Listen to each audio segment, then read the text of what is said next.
Ahmad mister camel कमैबू अगे channel तारम ओक्चरी सुमायना video सेमिना साब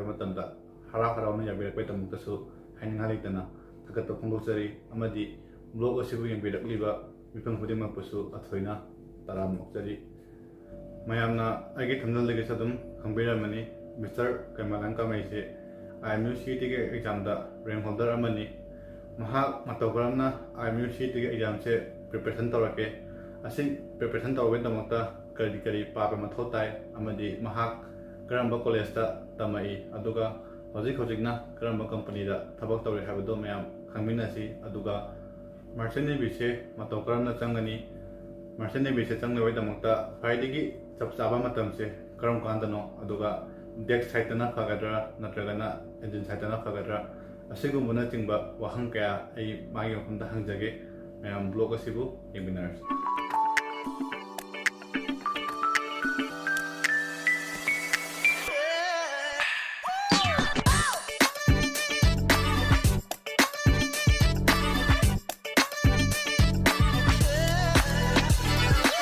video से होद्रिनगी ममांगदा आई मैमदा अनाउंसमेंट अम खतंग तौजगे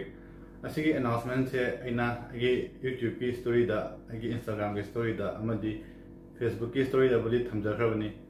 आगे इंस्टाग्राम दा फॉलो तौदबा फेसबुक दा फॉलो तौदबा खंगदबा मियोइस अदुम यारंगनी खंदना अनाउंसमेंट तौजबनी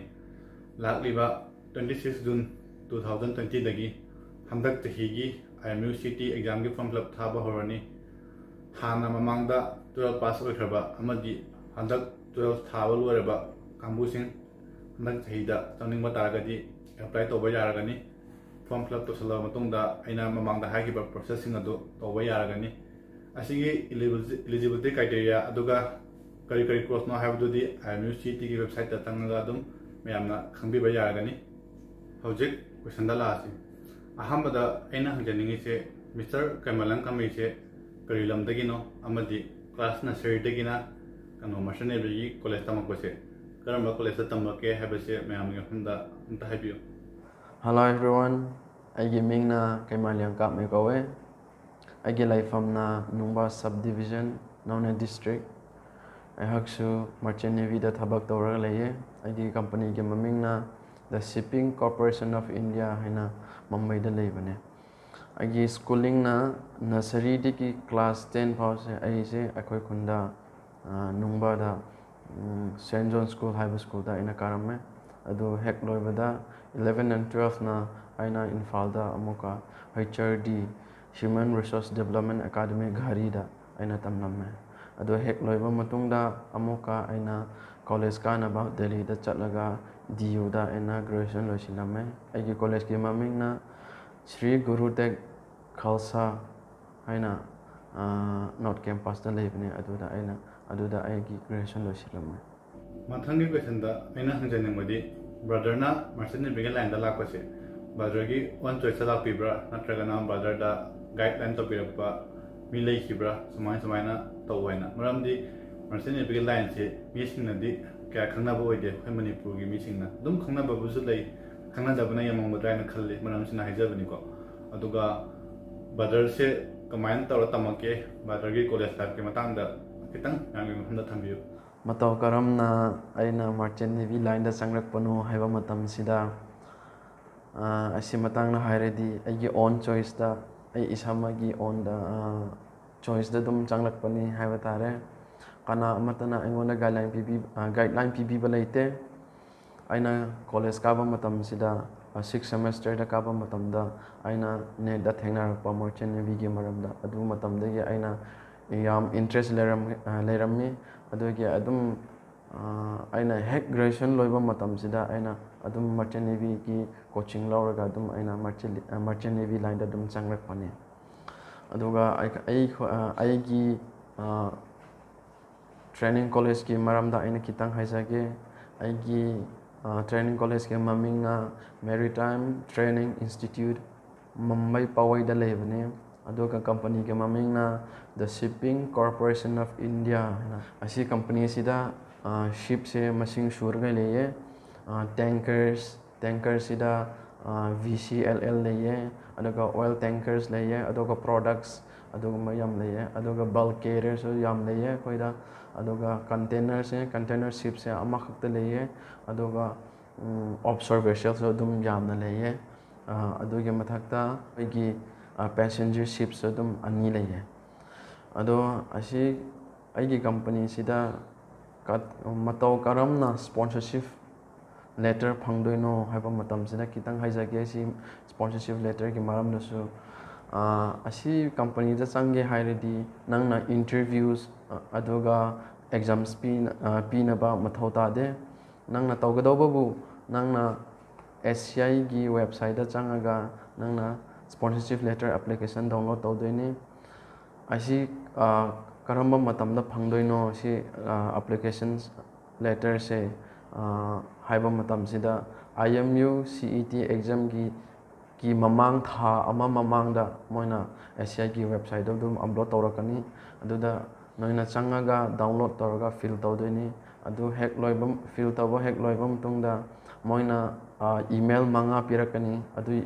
ꯏꯃꯦꯜ 5ꯗꯨꯗ ꯅꯪꯒꯤ ꯍꯧꯖꯤꯛꯀꯤ ꯐꯣꯝꯗꯣ ꯑꯗꯨꯒ ꯅꯪꯒꯤ IMU CETꯒꯤ ꯑꯦꯗꯃꯤꯠ ꯀꯥꯔꯗ ꯑꯗꯨꯒ ꯅꯪꯒꯤ 12ꯒꯤ ꯁꯔꯇꯤꯐꯤꯀꯦꯠ ꯅꯪꯒꯤ ꯇ꯭ꯔꯥꯟꯁꯐꯔ ꯁꯔꯇꯤꯐꯤꯀꯦꯠ ꯑꯗꯨꯒ ꯅꯪꯒꯤ ꯄꯥꯁꯄꯣꯔꯠ ꯐꯣꯇꯣ ꯂꯣꯏꯅꯃꯛ ꯁ꯭ꯀꯦꯟ ꯇꯧꯔꯒ ꯃꯣꯏꯕꯨ ꯑꯗꯨꯝ ꯊꯥꯗꯣꯏꯅꯤ ꯃꯦꯝ ꯑꯗꯨ ꯍꯦꯛ ꯂꯣꯏꯕ ꯃꯇꯨꯡꯗ ꯅꯪꯒꯤ ꯍꯧꯖꯤꯛꯀꯤ ꯍꯥꯔꯗ ꯀꯣꯄꯤꯗꯣ ꯅꯪꯒꯤ ꯐꯣꯝꯒ ꯑꯗꯨꯒ 12ꯒꯤ ꯃꯥꯔꯛꯁꯤꯠꯇꯣ ꯂꯣꯏꯅꯃꯛ ꯑꯃꯨꯛꯀ ꯃꯣꯏꯒꯤ ꯍꯦꯗ ꯑꯣꯐꯤꯁꯇ ꯑꯃꯨꯛꯀ ꯄꯥꯔꯁꯦꯜ ꯇꯧꯗꯣꯏꯅꯤ ꯅꯪꯅ ꯑꯦꯅꯤ ꯀꯣꯔꯤꯌꯔꯗ ꯊꯥꯕ ꯌꯥꯏ ꯑꯗꯨ ꯊꯥꯕ ꯃꯇꯨꯡꯗ ꯍꯞꯇꯥ ꯑꯃ ꯂꯩꯕ ꯃꯇꯨꯡꯗ ꯑꯃꯨꯛꯀ ꯃꯣꯏꯅ ꯅꯪꯒꯤ ꯏꯃꯦꯜꯗ ꯅꯪꯒꯤ ꯏꯃꯦꯜꯗ ꯃꯣꯏꯒꯤ ꯁ꯭ꯄꯣꯟꯁꯔꯁꯤꯞ ꯂꯦꯇꯔ ꯑꯗꯨꯝ ꯂꯥꯛꯀꯅꯤ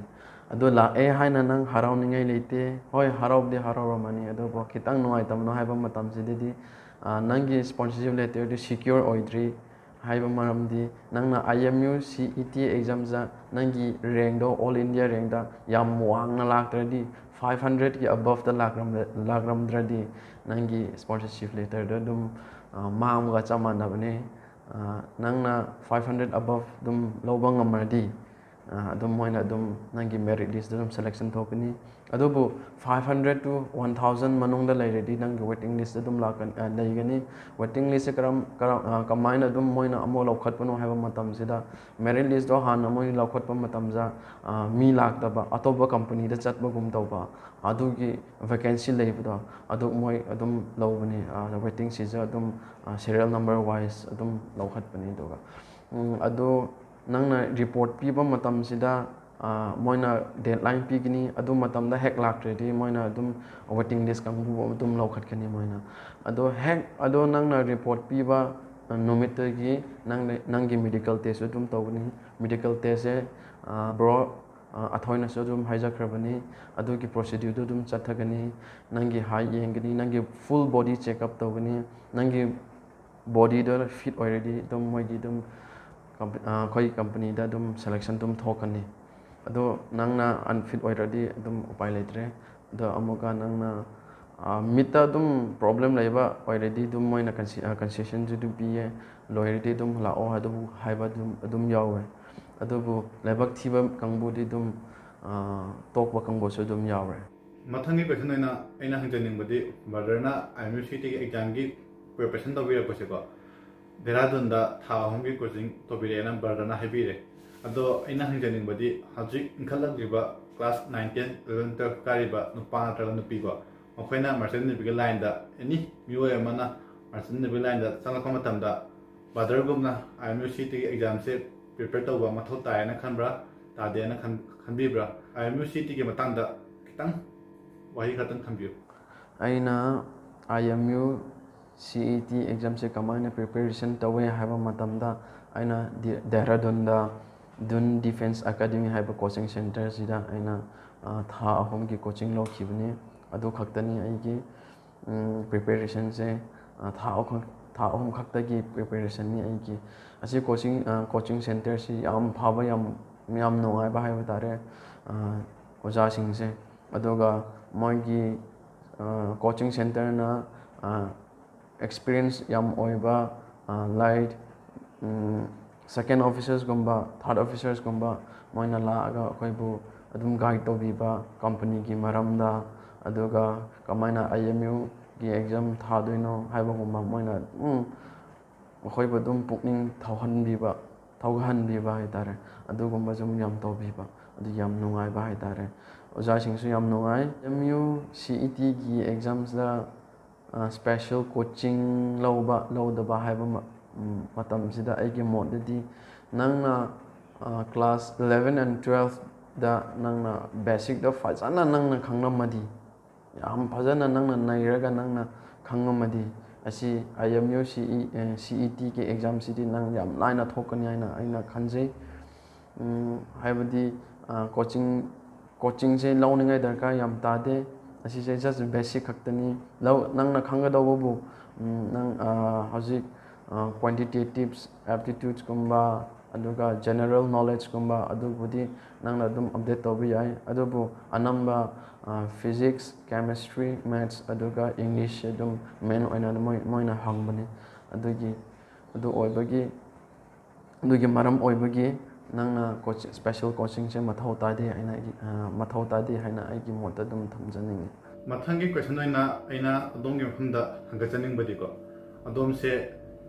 ꯁꯤꯞꯄꯤꯡ ꯀꯣꯔꯄꯣꯔꯦꯁꯟ ꯑꯣꯐ ꯏꯟꯗꯤꯌꯥꯗ ꯊꯕꯛ ꯇꯧꯔꯦꯅ ꯑꯗꯣꯝꯅ ꯍꯥꯏꯕꯤꯔꯦ ꯑꯗꯨꯒ ꯑꯗꯣꯝꯅ ꯇ꯭ꯔꯦꯅꯤꯡ ꯇꯧꯔꯛꯄꯁꯤꯁꯨ ꯁꯤꯞꯄꯤꯡ ꯀꯣꯔꯄꯣꯔꯦꯁꯟ ꯑꯣꯐ ꯏꯟꯗꯤꯌꯥꯒꯤ ꯀꯣꯂꯦꯖ MTIꯗ ꯇꯧꯕꯤꯔꯛꯑꯦꯅ ꯕ꯭ꯔꯗꯔꯅ ꯍꯥꯏꯕꯤꯔꯦꯀꯣ ꯑꯗꯣ ꯑꯩꯅ ꯇꯥꯖꯕꯗꯗꯤ ꯕ꯭ꯔꯗꯔꯁꯦ ꯀꯝꯄꯅꯤ ꯑꯅꯤ ꯍꯥꯏꯕꯗꯤ ꯁꯤꯞꯄꯤꯡ ꯀꯣꯔꯄꯣꯔꯦꯁꯟ ꯑꯣꯐ ꯏꯟꯗꯤꯌꯥꯒ ꯁꯤꯅꯔꯖꯤ ꯍꯥꯏꯔꯤꯕ ꯀꯝꯄꯅꯤ ꯑꯅꯤꯁꯤꯒ ꯁꯦꯂꯦꯛꯁꯟ ꯐꯪꯕꯤ ꯍꯥꯏꯗꯤ ꯁ꯭ꯄꯣꯟꯁꯔꯁꯤꯞꯀꯤꯀꯣ ꯁꯨꯃꯥꯏꯅ ꯇꯥꯖꯩ ꯃꯇꯧ ꯍꯥꯏꯗꯤ ꯀꯔꯤ ꯃꯔꯝꯒꯤꯗꯃꯛꯇ ꯁꯤꯅꯔꯖꯤ ꯈꯟꯗꯕꯤꯗ ꯀꯩꯅꯣꯁꯦ SCIꯁꯦ ꯈꯜꯂꯤꯕꯅꯣ ꯀꯝꯄꯅꯤ ꯑꯅꯤꯃꯛꯄꯨꯗꯤ ꯑꯐꯕ ꯉꯥꯛꯇꯅꯤꯀꯣ ꯕ꯭ꯔꯗꯔꯅ SCIꯁꯦ ꯈꯟꯕꯒꯤ ꯃꯔꯝ ꯑꯃꯗꯤ ꯂꯩꯐꯝ ꯊꯣꯛꯑꯦꯅ ꯈꯜꯂꯦ ꯑꯁꯤꯒꯤ ꯃꯔꯝꯗꯨꯇꯪ ꯍꯥꯏꯕꯤꯔꯣ ꯑꯗꯨꯒ ꯕ꯭ꯔꯗꯔꯁꯦ ꯃꯈꯥ ꯇꯥꯅ ꯑꯗꯨꯝ ꯑꯁꯤꯒꯤ ꯀꯝꯄꯅꯤꯁꯤꯗ ꯊꯕꯛ ꯇꯧꯒꯦꯅ ꯈꯟꯕꯤꯕ꯭ꯔꯥ ꯅꯠꯇ꯭ꯔꯒꯅ ꯕ꯭ꯔꯗꯔꯁꯦ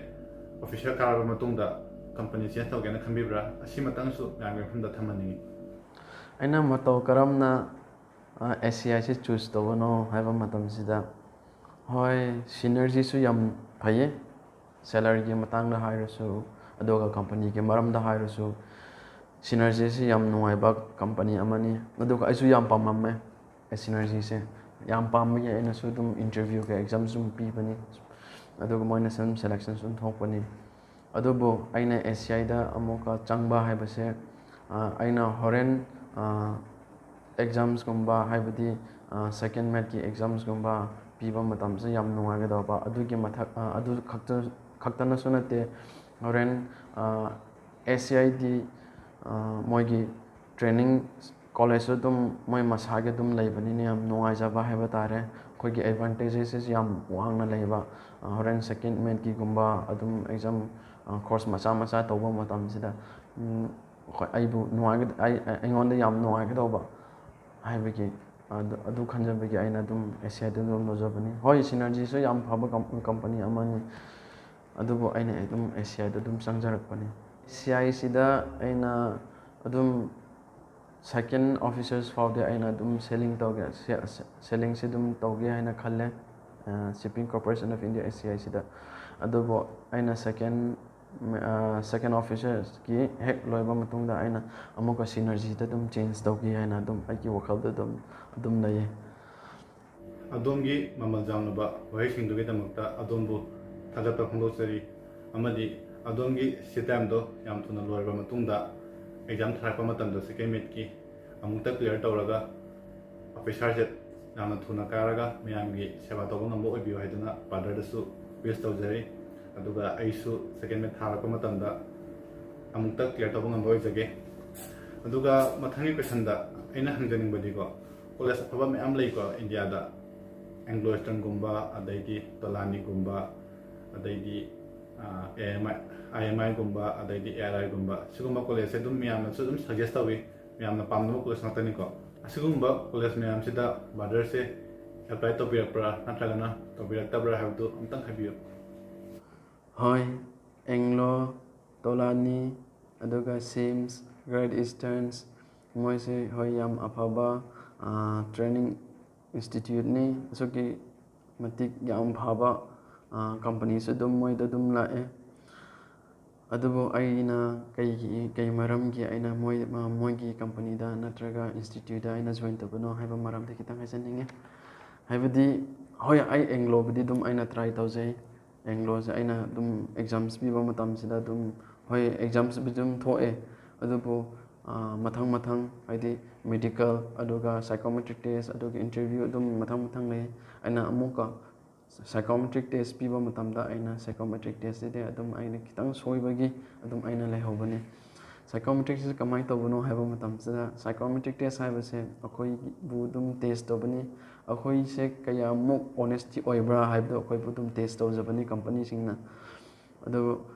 ꯑꯩꯅ ꯈꯤꯇꯪ ꯑꯗꯨꯗ ꯁꯣꯏꯖꯈꯤꯕꯒꯤ ꯑꯗꯨꯝ ꯑꯩ ꯂꯩꯍꯧꯕꯅꯤ ꯁꯥꯏꯀꯣꯃꯦꯇ꯭ꯔꯤक ꯇꯦꯁꯁꯦ ꯃꯣꯏꯅ ꯀꯣꯏꯁꯟ 300 ꯄꯤꯔꯛꯀꯅꯤ 300ꯗꯨꯗ ꯀꯣꯏꯁꯟ ꯅꯝꯕꯔꯁꯦ ꯀꯩ ꯍꯥꯏꯁꯤꯔꯥ ꯀꯣꯏꯁꯟꯁꯦ ꯆꯞ ꯃꯥꯟꯅꯕ ꯂꯥꯛꯀꯅꯦꯕ ꯍꯥꯏꯕꯗꯤ ꯀꯣꯏꯁꯟ ꯅꯝꯕꯔ 5ꯗꯨꯗꯀꯣ ꯆꯞ ꯃꯥꯟꯅꯕ ꯑꯗꯨꯝ ꯀꯣꯏꯁꯟ ꯅꯝꯕꯔ 5ꯗꯣ ꯍꯪꯕꯗꯣ ꯑꯗꯣ ꯆꯞ ꯃꯥꯟꯅꯅ ꯀꯣꯏꯁꯟ ꯅꯝꯕꯔ ꯀꯩ ꯍꯥꯏꯁꯤꯔꯥ 200ꯒꯨꯝꯕ 299ꯗꯒꯨꯝꯕꯀꯣ ꯑꯃꯨꯛ ꯍꯪꯂꯛꯀꯅꯦꯕ ꯍꯥꯏꯗꯤ ꯃꯤꯅꯤꯡꯗꯣ ꯆꯞ ꯃꯥꯟꯅꯕ ꯍꯪꯂꯛꯀꯅꯦꯕ ꯀꯣꯏꯁꯟ ꯅꯝꯕꯔ 5ꯒ ꯆꯞ ꯃꯥꯟꯅꯕ ꯋꯥꯔꯗ ꯇꯨ ꯋꯥꯔꯗꯁꯤ ꯆꯞ ꯃꯥꯟꯅꯕꯗꯣ ꯂꯩꯔꯣꯏ ꯍꯪꯉꯣꯏꯕ ꯑꯗꯨꯕꯨ ꯃꯤꯅꯤꯡꯗꯣ ꯆꯞ ꯃꯥꯟꯅꯕ ꯍꯪꯂꯛꯀꯅꯦꯕ ꯑꯗꯨ ꯃꯇꯝꯗ ꯑꯩꯈꯣꯏꯅ ꯀꯣꯏꯁꯟ ꯅꯝꯕꯔ 5ꯗꯨꯗ ꯌꯦꯁ ꯅꯝꯃꯒ ꯍꯧꯖꯤꯛ 200ꯗꯒꯨꯝꯕ 100 ꯍꯧꯖꯤꯛ ꯑꯇꯣꯞꯄ ꯅꯝꯕꯔ ꯀꯣꯏꯁꯟ ꯅꯝꯕꯔꯗꯨꯅ ꯑꯩꯈꯣꯏꯅ ꯅꯣꯒꯨꯝꯕ ꯇꯧꯕꯤꯈꯤꯕ ꯑꯗꯨꯒꯨꯝꯕ ꯂꯩꯔꯗꯤ ꯑꯩꯈꯣꯏ ꯑꯗꯨꯝ ꯂꯩꯍꯧꯕ ꯇꯥꯔꯦ ꯑꯩꯈꯣꯏ ꯑꯗꯨꯝ ꯁꯦꯂꯦꯛꯁꯟ ꯇꯧꯔꯣꯏ ꯑꯗꯨꯒꯤ ꯌꯥꯔꯤꯃꯈꯩꯗꯤ ꯁꯥꯏꯀꯣꯃꯦꯇ꯭ꯔꯤꯛꯁꯦ ꯐꯖꯅ ꯃꯨꯟꯅ ꯄꯥꯔꯒ ꯐꯖꯅ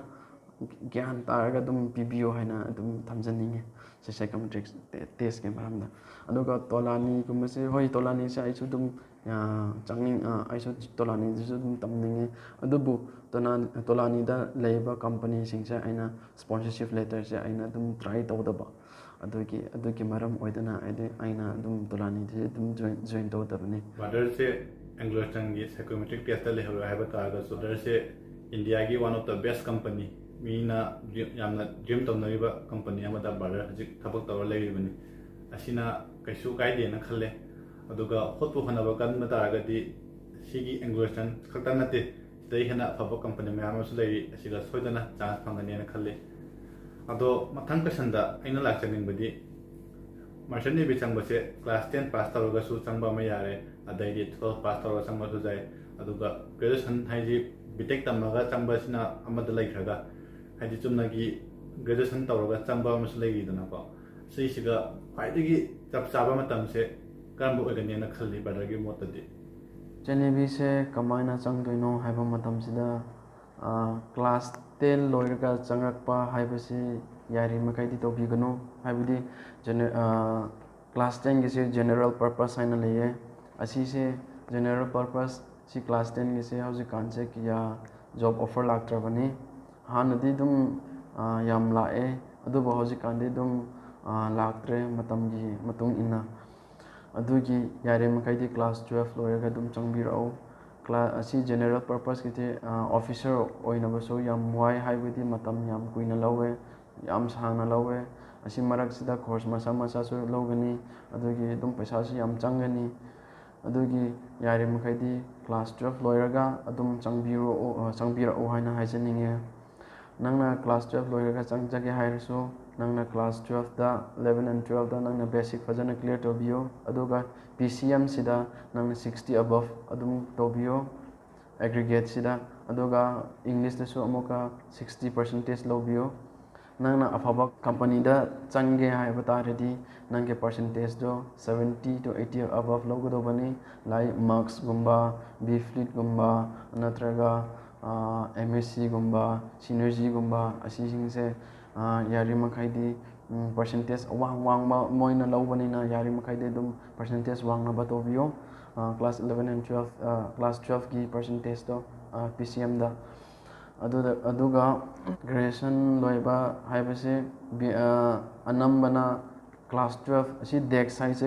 ꯀ꯭ꯂꯥꯁ 12 ꯂꯣꯏꯕꯒ ꯑꯗꯨꯝ ꯆꯪꯂꯛꯑꯦ ꯃꯤ ꯃꯌꯥꯝꯅ ꯑꯗꯨꯕꯨ ꯅꯪꯅ ꯏꯟꯖꯤꯟ ꯁꯥꯏꯗ ꯆꯠꯀꯦ ꯍꯥꯏꯕ ꯇꯥꯔꯗꯤ ꯅꯪꯅ BTECꯁꯦ ꯂꯣꯏꯁꯤꯟꯒꯗꯧꯕꯅꯤ BTECꯁꯤꯗ ꯅꯪ ꯒ꯭ꯔꯦꯖꯨꯑꯦꯠ ꯇꯧꯔꯗꯤ ꯅꯪꯅ ꯃꯔꯤꯟ ꯏꯟꯖꯤꯅꯤꯌꯥꯔꯤꯡ ꯇꯧꯕ ꯌꯥꯔꯅꯤ ꯑꯗꯨꯒ ꯅꯪꯅ ꯏꯟꯖꯤꯟ ꯁꯥꯏꯗꯁꯨ ꯑꯃꯨꯛꯀ ꯅꯪꯅ ꯏꯟꯖꯤꯅꯤꯌꯥꯔꯤꯡꯁꯦ ꯆꯍꯤ 4ꯒꯤ ꯂꯩꯕꯅꯤ ꯑꯩꯁꯨ ꯀꯥꯎꯈ꯭ꯔꯦ ꯃꯃꯤꯡꯗꯣ ꯑꯗꯨ ꯇꯝꯕꯒ ꯇꯥꯔꯗꯤ ꯅꯪ ꯀ꯭ꯂꯥꯁ 12ꯇ ꯑꯃꯨꯛꯀ ꯅꯪ ꯀ꯭ꯂꯥꯁ 12 ꯄꯥꯁ ꯇꯧꯒꯗꯧꯕꯅꯤ ꯑꯗꯣ ꯒ꯭ꯔꯦꯖꯨꯑꯦꯁꯟ ꯗꯔꯀꯥꯔ ꯇꯥꯗꯦ ꯅꯪꯅ 12ꯇ ꯑꯗꯨꯝ ꯆꯪꯕ ꯌꯥꯔꯅꯤ ꯑꯗꯣ ꯃꯥꯔꯤꯟ ꯏꯟꯖꯤꯅꯤꯌꯥꯔꯤꯡ ꯇꯧꯒꯦ ꯍꯥꯏꯕ ꯇꯥꯔꯗꯤ ꯅꯪꯅ ꯕꯤ ꯇꯦꯛꯁꯦ ꯂꯣꯏꯁꯤꯟꯒꯗꯧꯕꯅꯤ ꯒ꯭ꯔꯦꯖꯨꯑꯦꯠ ꯂꯣꯏꯒꯗꯧꯕꯅꯤ ꯕꯤ ꯇꯦꯛꯁꯤꯗ ꯑꯗꯨꯒ ꯀꯃꯔꯁ ꯂꯧꯕ ꯀꯥꯡꯕꯨꯁꯨ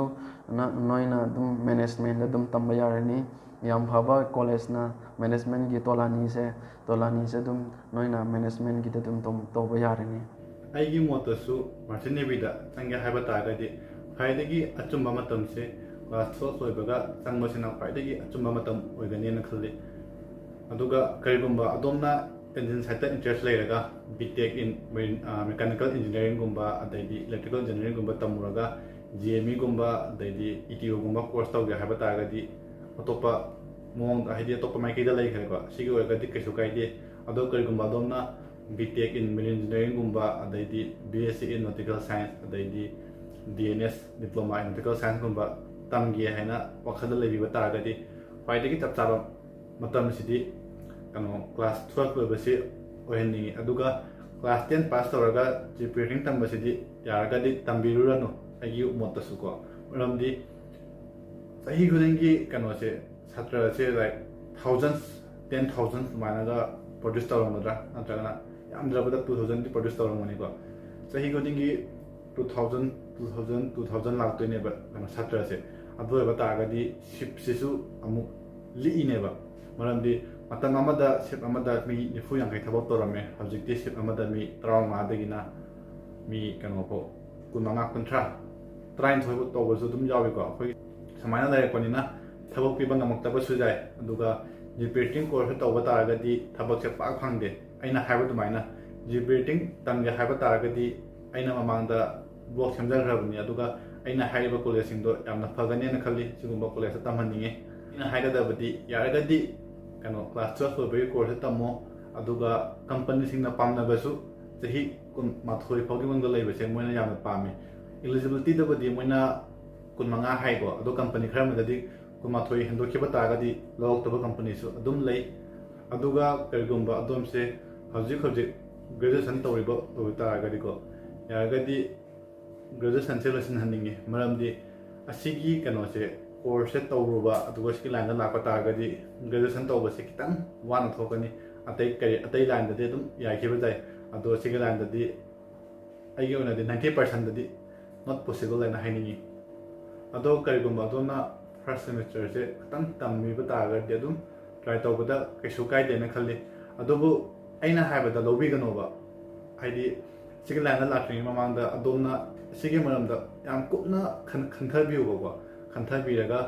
ꯁꯤ ꯐꯩ ꯍꯥꯏꯗꯣ ꯑꯗꯣꯝꯅ ꯗꯤꯁꯥꯏꯠ ꯇꯧꯕꯤꯌꯨꯕ ꯍꯥꯏꯗꯤ ꯑꯗꯣꯝꯒꯤ ꯂꯥꯏꯐꯇꯣ ꯑꯩꯉꯣꯟꯗ ꯗꯤꯄꯦꯟ ꯇꯧꯕꯤꯔꯒꯅꯨ ꯁꯤꯒꯤ ꯂꯥꯏꯟꯗ ꯆꯪꯅꯤꯡꯕ ꯇꯥꯔꯒꯗꯤ ꯑꯗꯣꯝꯅꯁꯨ ꯑꯗꯨꯝ ꯍꯥꯏꯗꯤ ꯁꯤꯒꯤ ꯃꯔꯝꯗ ꯈꯔ ꯀꯨꯞꯅ ꯅꯩꯅꯕꯤꯌꯨ ꯍꯥꯏꯗꯤ ꯑꯩꯅ ꯈꯪꯗꯕ ꯃꯌꯥꯝ ꯑꯃꯁꯨ ꯂꯩꯔꯝꯒꯅꯦꯕꯀꯣ ꯑꯗꯨꯅ ꯑꯩꯅ ꯈꯪꯕ ꯈꯔꯁꯤꯇꯅꯤ ꯑꯩꯅ ꯍꯥꯏꯖꯔꯤꯁꯦ 100ꯗ 1%, 2% ꯃꯉꯥꯏꯔꯦ ꯑꯩꯅ ꯍꯥꯏꯔꯤꯁꯦ ꯑꯗꯨꯅ ꯑꯗꯣꯝꯅ ꯔꯤꯁꯔꯁ ꯇꯧꯕꯗꯁꯨ ꯑꯗꯨꯝ ꯇꯧꯕꯤꯌꯨ ꯔꯤꯁꯔꯁ ꯐꯖꯅ ꯇꯧꯕꯤꯌꯨ ꯑꯗꯨꯒ ꯁꯤꯒꯤ ꯃꯔꯝꯗ ꯈꯪꯕ ꯇꯥꯔꯒꯗꯤ ꯑꯗꯨꯝ ꯑꯩꯉꯣꯟꯗꯁꯨ ꯍꯥꯏꯕꯤꯌꯨ ꯑꯗꯨꯒ ꯑꯩꯅ ꯁꯣꯏꯈꯤꯕ ꯇꯥꯔꯒꯁꯨ ꯑꯗꯨꯝ ꯑꯩꯉꯣꯟꯗ ꯆꯨꯝꯊꯣꯛꯄꯤꯌꯨ ꯍꯥꯏꯅ ꯑꯩ ꯍꯥꯏꯖꯔꯤ ꯑꯗꯨꯒ ꯀꯔꯤꯒꯨꯝꯕ ꯈꯪꯗꯕ ꯇꯥꯔꯒꯁꯨ ꯑꯗꯨꯝ ꯑꯩꯉꯣꯟꯗ ꯍꯪꯉꯛꯑꯣ ꯍꯥꯏꯗꯤ ꯑꯗꯣꯝꯒꯤ ꯃꯇꯦꯡ ꯁꯣꯏꯗꯅ ꯄꯥꯡꯖꯒꯦ ꯃꯤ ꯈꯔ ꯑꯃ ꯂꯩ ꯍꯥꯏꯗꯤ ꯃꯀꯣꯛꯇꯩ ꯃꯇꯣꯟꯐꯥꯎ ꯑꯩꯉꯣꯟꯗ ꯂꯣꯏꯅ ꯍꯥꯏꯔꯨ ꯁꯨꯃꯥꯏꯅ ꯈꯨꯠ ꯊꯤꯜꯂ ꯇꯥꯛꯑꯣ ꯍꯥꯏꯕꯗꯨꯗꯤ ꯑꯩꯉꯣꯟꯗ ꯈꯤꯇꯪ ꯋꯥꯅ ꯊꯣꯛꯑꯦ ꯃꯔꯝꯗꯤ ꯃꯤ ꯃꯌꯥꯝ ꯑꯃ ꯑꯩꯕꯨ ꯅꯨꯡꯁꯤꯕꯤꯕꯗꯒꯤꯀꯣ ꯑꯗꯨꯝ ꯑꯩꯉꯣꯟꯗ ꯋꯥꯍꯪ ꯃꯌꯥꯝ ꯍꯪꯕꯤꯔꯛꯑꯦ ꯑꯗꯩꯗꯤ ꯃꯦꯁꯦꯖ ꯌꯥꯝ ꯊꯥꯕꯤꯔꯛꯑꯦꯀꯣ ꯑꯗꯣ ꯀꯩꯗꯧꯔꯤꯒꯦꯅ ꯍꯪꯉꯛꯄ ꯇꯥꯔꯒꯗꯤ ꯑꯩ ꯃꯦꯁꯦꯖ ꯍꯜꯂꯛꯇꯕꯁꯨ ꯌꯥꯏ ꯑꯩꯅ ꯊꯕꯛ ꯆꯤꯟꯕ ꯑꯗꯩꯗꯤ ꯃꯦꯁꯦꯖ ꯄꯥꯔꯒ ꯍꯟꯗꯕꯁꯨ ꯑꯗꯨꯝ ꯌꯥꯎꯏꯀꯣ ꯑꯩꯅ ꯊꯕꯛ ꯈꯤꯇꯪ ꯆꯤꯟꯕꯗꯒꯤ ꯑꯗꯨꯅ ꯃꯌꯥꯝ ꯑꯩꯒꯤ ꯐ꯭ꯔꯦꯟ ꯃꯤꯁꯇꯔ ꯀꯩꯃꯥꯂꯪ ꯀꯥꯃꯤꯗꯁꯨ ꯑꯗꯨꯝ ꯃꯥꯒꯤ IGꯗꯣ ꯑꯩꯒꯤ ꯗꯤꯁꯀ꯭ꯔꯤꯞꯁꯟꯗ ꯍꯥꯞꯆꯔꯝꯒꯦ ꯃꯉꯣꯟꯗꯁꯨ ꯑꯗꯨꯝ ꯄꯥꯎ ꯐꯥꯎꯕꯤꯌꯨ ꯃꯌꯥꯝ ꯑꯩ ꯋꯥꯁꯦ ꯑꯗꯨꯝ ꯉꯥꯡꯉꯒ ꯑꯗꯨꯝ ꯁꯟꯗꯣꯛꯆꯈ꯭ꯔꯦ ꯋꯥꯔꯧꯕꯤꯒꯅꯨ ꯃꯊꯪꯒꯤ ꯀꯣꯏꯁꯟꯗ ꯑꯩꯅ ꯍꯪꯖꯅꯤꯡꯕꯗꯤ ꯕ꯭ꯔꯥꯗꯔꯗ ꯗꯦꯛ ꯗꯤꯄꯥꯔꯠꯃꯦꯟꯁꯤꯅ ꯐꯒꯗ꯭ꯔꯥ ꯅꯠꯇ꯭ꯔꯒꯅ ꯏꯟꯖꯤꯟ ꯁꯥꯏꯠꯁꯤꯅ ꯐꯒꯗ꯭ꯔꯥ ꯀꯔꯝꯕꯅ ꯐꯒꯅꯤ ꯍꯥꯏꯕꯗꯣ ꯑꯝꯇ ꯍꯥꯏꯕꯤꯌꯨ ꯃꯌꯥꯝꯗ ꯍꯧꯖꯤꯛꯀꯤꯁꯦ ꯗꯦꯛ ꯁꯥꯏꯠꯒ ꯏꯟꯖꯤꯟ ꯁꯥꯏꯠꯀꯤꯗ ꯗꯦꯛ ꯁꯥꯏꯠ ꯑꯅꯤꯃꯛꯁꯦ ꯆꯞ ꯃꯥꯟꯅꯩ ꯍꯥꯏꯕ ꯇꯥꯔꯦ ꯑꯅꯤꯃꯛꯁꯦ ꯑꯗꯨꯝ ꯐꯩ ꯑꯗꯨ ꯇꯧꯒꯗꯕꯨ ꯑꯩꯈꯣꯏꯒꯤ ꯏꯁꯥꯒꯤ ꯏꯟꯇꯔꯦꯁꯇ ꯂꯩꯔꯦ ꯍꯥꯏꯗꯤ ꯅꯪꯅ ꯗꯦꯛ ꯁꯥꯏꯗ ꯑꯗꯨꯝ ꯆꯠꯅꯤꯡꯉꯗꯤ ꯑꯗꯨꯝ ꯗꯦꯛ ꯁꯥꯏꯗ ꯆꯠꯄ ꯌꯥꯏ ꯑꯗꯨ ꯏꯟꯖꯤꯟ ꯁꯥꯏꯗ ꯑꯗꯨꯝ ꯆꯠꯅꯤꯡꯉꯗꯤ ꯑꯗꯨꯝ ꯏꯟꯖꯤꯟ ꯁꯥꯏꯗ ꯑꯗꯨꯝ ꯆꯠꯄ ꯌꯥꯏ ꯑꯅꯤꯃꯛꯁꯦ ꯆꯞ ꯃꯥꯟꯅꯩ ꯊꯕꯛꯁꯦ ꯑꯗꯨꯕꯨ ꯑꯩꯅ ꯀꯩ ꯃꯔꯝꯒꯤ ꯑꯩꯅ ꯑꯗꯨꯝ ꯗꯦꯛ ꯁꯥꯏꯗ ꯆꯠꯄꯅꯣ ꯍꯥꯏꯕ ꯃꯇꯝꯁꯤꯗ ꯑꯩꯁꯦ ꯑꯗꯨꯝ ꯒ꯭ꯔꯦꯖꯨꯑꯦꯁꯟ ꯂꯣꯏꯔꯒ ꯑꯗꯨꯝ ꯆꯪꯕꯅꯤꯅ ꯑꯩꯁꯦ ꯑꯃꯨꯛꯀ ꯗꯦꯛ ꯁꯥꯏꯗ ꯑꯗꯨꯝ ꯑꯩꯒꯤꯗꯃꯛꯇ ꯀꯟꯚꯤꯅꯤꯌꯦꯟ ꯑꯣꯏꯒꯗꯧꯕ ꯍꯥꯏꯕꯗꯤ ꯑꯩꯅ ꯑꯃꯨꯛ ꯏꯟꯖꯤꯅꯤꯌꯥꯔꯤꯡꯁꯦ ꯑꯃꯨꯛꯀ ꯏꯟꯖꯤꯟ ꯁꯥꯏꯗ ꯑꯗꯨꯝ ꯆꯪꯒꯦ ꯍꯥꯏꯔꯗꯤ ꯑꯃꯨꯛꯀ ꯑꯩꯅ ꯕꯤ ꯇꯦꯛꯁꯦ ꯑꯃꯨꯛ ꯂꯣꯏꯁꯤꯟꯒꯗꯧꯕꯅꯦꯕ ꯑꯗꯨꯗ ꯑꯃꯨꯛꯀ ꯑꯗꯨꯝ ꯇꯝꯗꯣꯏꯅꯦꯕ ꯑꯩꯁꯦ ꯒ꯭ꯔꯦꯖꯨꯑꯦꯁꯟ ꯂꯣꯏꯔꯒ ꯑꯗꯨꯒꯤ ꯑꯗꯨꯝ ꯈꯤꯇꯪ ꯐꯔꯛ ꯇꯥꯕ ꯆꯍꯤ 3-4ꯁꯦ ꯑꯩꯉꯣꯟꯗ ꯑꯗꯨꯝ ꯃꯥꯡꯒꯗꯧꯕ ꯑꯗꯨꯒꯤ ꯑꯣꯏꯕꯒꯤ ꯑꯩꯅ ꯑꯃꯨꯛꯀ ꯑꯗꯨꯝ ꯗꯦꯛ ꯁꯥꯏꯗ ꯑꯗꯨꯝ ꯒ꯭ꯔꯦꯖꯨꯑꯦꯁꯟ ꯍꯦꯛ ꯂꯣꯏꯕꯗ ꯑꯗꯨꯝ ꯑꯩꯅ DNS ꯑꯗꯨꯝ ꯆꯪꯖꯕꯅꯦ ꯍꯣꯏ ꯌꯥꯝꯅ ꯆꯨꯝꯃꯦ ꯍꯥꯏꯅ ꯈꯜꯂꯤ ꯑꯩꯁꯨ ꯃꯤꯁꯇꯔ ꯀꯩꯃꯥꯗꯪ ꯀꯥꯃꯩꯅ ꯍꯥꯏꯔꯤꯁꯦ ꯑꯩꯒꯤ ꯃꯣꯠꯇꯁꯨ ꯑꯁꯤꯗꯤ ꯑꯗꯣꯝꯒꯤ ꯂꯥꯏꯐꯅꯤ ꯑꯗꯣꯝꯅ ꯀꯔꯝꯕ ꯃꯐꯝꯗ ꯐꯔꯤꯕꯅꯣ ꯍꯥꯏꯕꯗꯣ ꯑꯩꯈꯣꯏꯅ ꯈꯪꯗꯦ ꯏꯟꯖꯤꯟ ꯁꯥꯏꯠꯇ ꯊꯕꯛ ꯇꯧꯕꯒ ꯗꯦꯛ ꯁꯥꯏꯠꯇ ꯊꯕꯛ ꯇꯧꯕꯒꯁꯦ ꯄꯨꯔꯥ ꯍꯥꯏꯗꯤ ꯁꯤꯞ ꯑꯃꯗ ꯂꯩꯕ ꯇꯥꯔꯒꯁꯨ ꯗ꯭ꯌꯨꯇꯤꯁꯦ ꯄꯨꯔꯥ ꯇꯣꯡꯉꯥꯜꯂꯦꯅ ꯍꯥꯏꯕ ꯌꯥꯏ ꯃꯔꯝꯗꯤ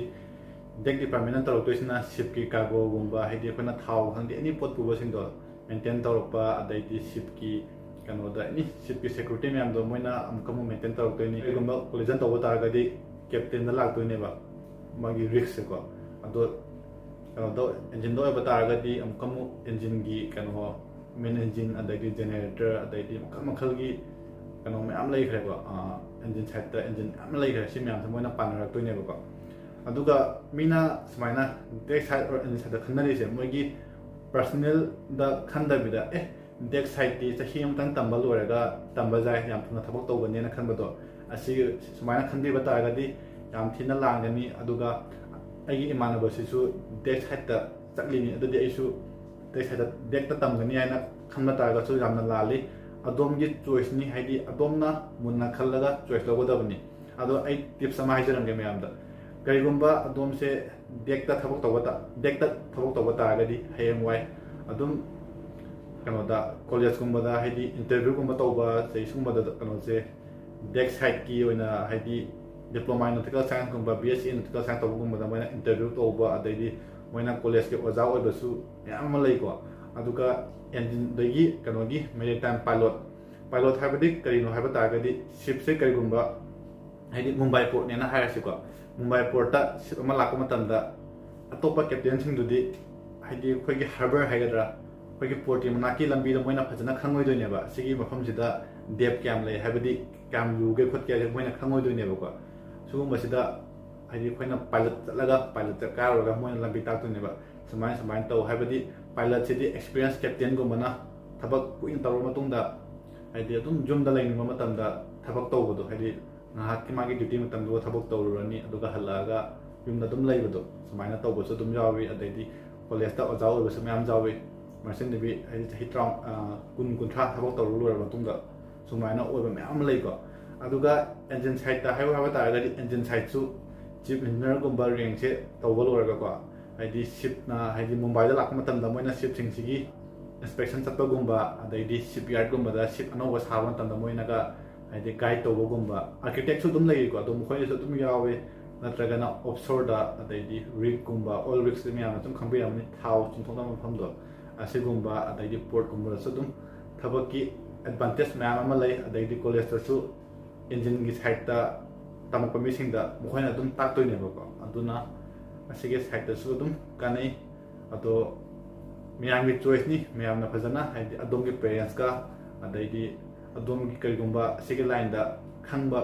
ꯃꯤ ꯂꯩꯕ ꯇꯥꯔꯒꯗꯤ ꯃꯣꯏꯒꯁꯨ ꯑꯝꯇꯪ ꯇꯥꯟꯅꯍꯟꯅꯤꯡꯉꯤ ꯑꯗꯨꯒ ꯁꯤꯒꯤ ꯂꯥꯏꯟꯁꯦ ꯑꯗꯣꯝꯅ ꯗꯤꯁꯥꯏꯠ ꯇꯧꯕꯤꯌꯣꯅ ꯃꯌꯥꯝꯒꯤ ꯃꯐꯝꯗ ꯍꯥꯏꯖꯔꯤ ꯑꯗꯨꯒ ꯃꯊꯪꯒꯤ ꯀꯣꯏꯁꯟꯅ ꯈ꯭ꯋꯥꯏꯗꯒꯤ ꯏꯟꯇꯔꯦꯁꯇꯤꯡ ꯑꯣꯏꯕ ꯀꯣꯏꯁꯟꯅꯦꯅ ꯈꯜꯂꯦ ꯑꯩꯒꯤ ꯑꯣꯏꯅꯗꯤꯀꯣ ꯀꯔꯤꯒꯨꯝꯕ ꯑꯩꯈꯣꯏꯅ चही 1 की कोर्स खंगे चही 2 की कोर्स खंगे चही 3 की कोर्स खंगे असी लोरेदनको असी लोरबा मतुंगदा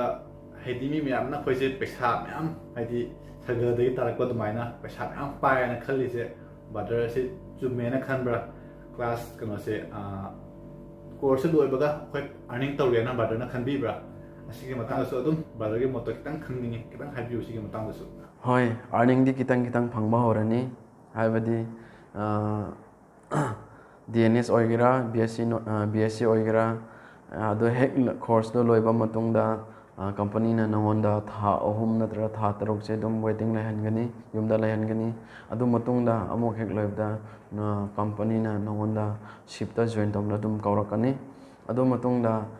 ꯊꯥ ꯈꯨꯗꯤꯡ ꯅꯪ ꯁ꯭ꯇꯦꯄꯦꯟ ꯐꯪꯂꯛꯀꯅꯤ. ꯑꯗꯨ ꯌꯥꯝꯃꯣꯏ, ꯈꯤꯇꯪꯅꯤ. ꯑꯗꯨꯕꯨ ꯅꯪꯅ ꯑꯗꯨꯒꯤ ꯄꯩꯁꯥꯗꯣ ꯌꯥꯔꯤꯃꯈꯩꯗꯤ ꯑꯗꯨꯝ ꯃꯤꯁꯌꯨꯁ ꯇꯧꯕꯤꯒꯅꯨ. ꯍꯥꯏꯕ ꯃꯔꯝꯗꯤ ꯑꯗꯨ ꯄꯩꯁꯥꯅ ꯅꯪꯅ ꯑꯃꯨꯛꯀ ꯍꯣꯔꯦꯟ ꯁꯦꯀꯦꯟ ꯃꯦꯠꯀꯤꯗꯃꯛ ꯅꯠꯇ꯭ꯔꯒ ꯀꯣꯔꯁ ꯃꯆꯥ ꯑꯗꯨꯝ ꯑꯗꯨꯗ ꯁꯤꯖꯤꯟꯅꯕ ꯑꯗꯨꯝ ꯊꯨꯝꯖꯤꯟꯕꯤꯌꯨ ꯑꯗꯨꯝ ꯍꯥꯏꯖꯅꯤꯡꯉꯤ.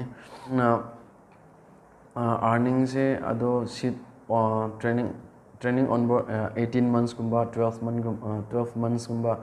ꯇ꯭ꯔꯦꯅꯤꯡ ꯆꯠꯄ ꯃꯇꯝꯁꯤꯗ ꯑꯣꯟꯕꯣꯔꯠ ꯇ꯭ꯔꯦꯅꯤꯡꯗꯗꯤ ꯑꯥꯔꯅꯤꯡꯁꯦ ꯌꯥꯝꯃꯣꯏ, ꯈꯤꯇꯪ ꯐꯪꯒꯅꯤ. ꯑꯗꯨꯕꯨ ꯅꯪꯅ ꯁꯦꯀꯦꯟ ꯃꯦꯠ ꯍꯦꯛ ꯀ꯭ꯂꯤꯌꯔ ꯑꯣꯏꯔꯕ ꯃꯇꯨꯡꯗ ꯅꯪꯅ ꯊꯥꯔꯠ ꯑꯣꯐꯤꯁꯔ, ꯁꯦꯀꯦꯟ ꯑꯣꯐꯤꯁꯔ, ꯆꯤꯐ ꯑꯣꯐꯤꯁꯔ ꯅꯠꯇ꯭ꯔꯒ ꯀꯦꯞꯇꯦꯟ ꯀꯥꯕ ꯃꯇꯝꯗꯗꯤ ꯑꯗꯨꯝ ꯑꯥꯔꯅꯤꯡꯁꯦ ꯌꯥꯝ ꯅꯨꯡꯉꯥꯏꯔꯛꯀꯅꯤ. ꯍꯦꯛ ꯑꯁꯤ ꯀꯣꯔꯁ ꯂꯩꯕꯗꯗꯤ ꯑꯗꯨꯝ ꯑꯥꯔꯅꯤꯡꯕꯨꯗꯤ ꯍꯣꯏ ꯂꯩꯗꯤ ꯂꯩꯒꯅꯤ, ꯑꯗꯨꯕꯨ ꯑꯦꯛꯁꯄꯦꯛꯇꯤ ꯌꯥꯝ ꯆꯥꯎꯅꯗꯤ ꯇꯧꯕꯤꯒꯅꯨ. ꯇꯣꯂꯣꯞ ꯌꯥꯝ ꯆꯥꯎꯔꯛꯀꯅꯤ ꯍꯥꯏꯅꯗꯤ ꯅꯪꯅ ꯑꯣꯟꯕꯣꯔꯠ ꯇ꯭ꯔꯦꯅꯤꯡꯗꯤ ꯂꯣꯏꯗ꯭ꯔꯤ ꯐꯥꯎꯗꯤ ꯅꯪꯒꯤ ꯁꯦꯂꯔꯤ, ꯅꯪꯒꯤ ꯁ꯭ꯇꯦꯄꯦꯟꯗꯣ ꯈꯤꯇꯪ